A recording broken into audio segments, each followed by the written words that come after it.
Mahendran sir ஒரு நல்ல சினிமாவை எங்களுக்கு கற்றுக் கொடுத்தவர்.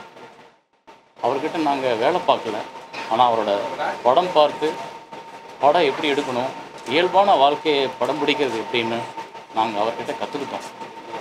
காலையில் இந்த செய்தி கேட்ட உடனே இந்த செய்தியை தாண்டி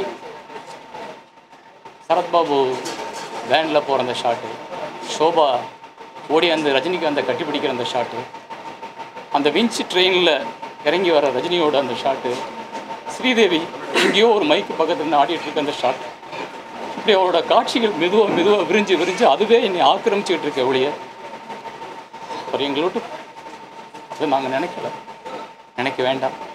அவர் நல்ல படைப்புகள் மூலமாக எங்களோடும் நல்ல சினிமாவை நேசிக்கிற அத்தனை பேரோடையும் வாழ்ந்துக்கிட்டு தான் இருக்கார். அதாவது பக்கமான வசனங்கள், இடைவிடாத பாடல்கள் என்று தமிழ் சினிமா இருந்த காலத்தில் சினிமாவில் வந்து ஒரு சைலன்ஸ் என்பது எவ்வளோ முக்கியம், திரைமொழிங்கிறது எவ்வளோ முக்கியம் அப்படின்னு அவருடைய படங்கள் வந்து பேசிச்சு. நான் அவர் படத்தை பார்த்து வளர்ந்த ஒரு மாணவனாக இல்லாட்டி கூட திரும்பி அவர் படத்தை இன்றைக்கும் பார்க்குறப்ப இன்னமும் அதனுடைய திரைமொழி உதிராமல் கம்பீரமாக அப்படியே அதனுடைய இடத்துல இருக்குது. ஒரு வில்லன் வந்து நிதானமாக ஆர்ப்பரிக்காமல் ஒரு வசனம் பேசுகிற, என்னை மாதிரி நான் உங்களை மாற்றிட்டேனே அப்படின்னு சொல்கிற அந்த வசனம் இருக்குல்ல, இன்னும் காதுக்குள் ஒலித்து கொண்டே இருக்கிறது. கனவு மெய்ப்பட்டதை கண்ட ஒரு கலைஞன் வாழ்வாங்கு வாழ்ந்து விட்டான். சென்று வா மகேந்திரன் சார் என்று தான் எனக்கு சொல்ல தோன்றுகிறது. சென்று வாருங்கள் சார். தமிழ் சினிமாவை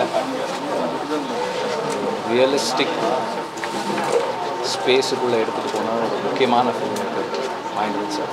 அண்டு அவருடைய Mahendran sir, Balumahendra sir, Bharathiraja sir, இவங்க சினிமாக்கள் தான் வந்து இன்றைக்கி இருக்கிற யங்ஸ்டர்ஸ் வரைக்கும் வந்து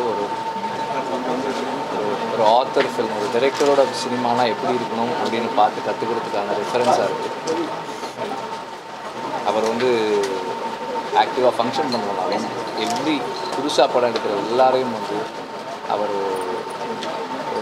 அப்ரிஷியேட் பண்ணுறதா இருக்கட்டும், அவங்களோட தொடர்பில் இருக்கிறதா இருக்கட்டும், எல்லாமே வந்து ஒரு ஒரு மென்டார் ஸ்பேஸில் இருந்து ஒர்க் பண்ணியிருக்காரு. ஆடுகளம் அவர் எனக்கு கொடுத்த லெட்டர் வந்து நாங்கள் வச்சுருக்கேன். And he has been a very big inspiration for all of us. அவருடைய இழப்பு வந்து ஃபிசிக்கலாக வந்து அது ஃபீல் பண்ணுறதா இருந்தாலும் அவருடைய சினிமா வந்து அடுத்தடுத்த தலைமுறையை இன்னும் யதார்த்த சினிமா நோக்கி, இன்னும் நல்ல சினிமா நோக்கி, ஒரு சினிமாவை ஒரு நடிகருக்காகவோ ஒரு தயாரிப்பாளருக்காகவோ அல்லது ஒரு வணிக ரீதியான வெற்றிக்காகவோ மட்டும் எடுக்காமல் அதை தாண்டி அந்த சினிமாவை ஒரு ஆர்ட்டாக மெயின் ஸ்ட்ரீம்குள்ளே ஃபங்க்ஷன் பண்ணுறது, அதை உருவாக்குறதுக்கான ஒரு பெரிய இன்ஸ்பிரேஷனாக அவருடைய படங்கள் தொடர்ந்து இருக்கின்ற நம்பிக்கை.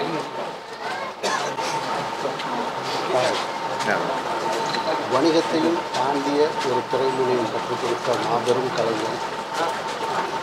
ஒவ்வொரு எழுத்தாளருக்கும் ஒரு பார்வை இருக்கும், ஒவ்வொரு ஓவியனுக்கும் ஒரு பார்வை இருக்கும். ஒரு மரத்து மேலே ஒரு புறா நிற்குது, துணி நிற்குதுன்னா அதை ஒவ்வொருத்தரும் ஒவ்வொரு பார்வையில் ஓவியம் படமாக்குறோம். தன்னை சுற்றியுள்ள மனிதர்களை ஒவ்வொரு எழுத்தாளரும் தன்னுடைய பார்வையில் படமாக்குவது என்பதை தனித்துவமாக. அந்த வகையில் பெருவாரியான இயக்குநர்கள் ஒரு பாதையில் பயணித்துக் கொண்டிருக்கும் பொழுது தமிழ் சினிமாவை வேறு ஒரு பார்வைக்கு அழைத்து சென்ற மிக முக்கியமான இயக்குனர் மகேந்திரன் சார் அவர்கள். அவருடைய திரைமொழி, அவருடைய திரைப்படங்களின் காட்சி அமைச்சு, ஒரு காட்சியில் சொல்லக்கூடிய உணர்வு வெளிப்பாடு, இது எல்லாமே வேறு மாதிரியாக சர்வதேச பரப்புகிறது.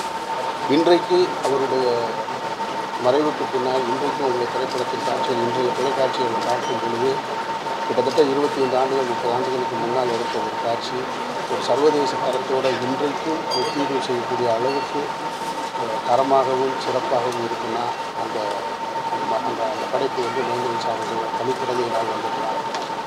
எனக்கும் அவருக்கும் ரொம்ப நெருக்கமான பரிச்சயம் இருக்குது. 2009 காலகட்டத்தில் 2010 காலகட்டத்தில் என்னுடைய திரைக்கதையில் நடிகனும் சொல்லி கேட்டார். அது ஒரு மேடையிலேயே வெளிப்படுத்தணும். அப்படி ஒரு வார்த்தையை அவர்கிட்ட இருந்து நான் கேட்குறதுக்கு கொடுத்து வச்சுருக்கிறது.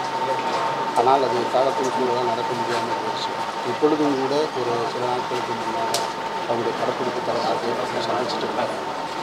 அப்போ கூட சொன்னார், நான் இருப்பேன், என்ன சார் உடம்பு முடியும், கொஞ்சம் உடம்பு பார்த்துங்க, கொஞ்சம் ரெஸ்ட் எடுங்க அப்படின்னு சொல்லும்போது அப்படிலாம் நான் போயிட மாட்டேன், நான் இருப்பேன், இன்னும் உங்களோடலாம் இருந்து பணியாற்றணும்னு சொல்லிட்டு போனார்.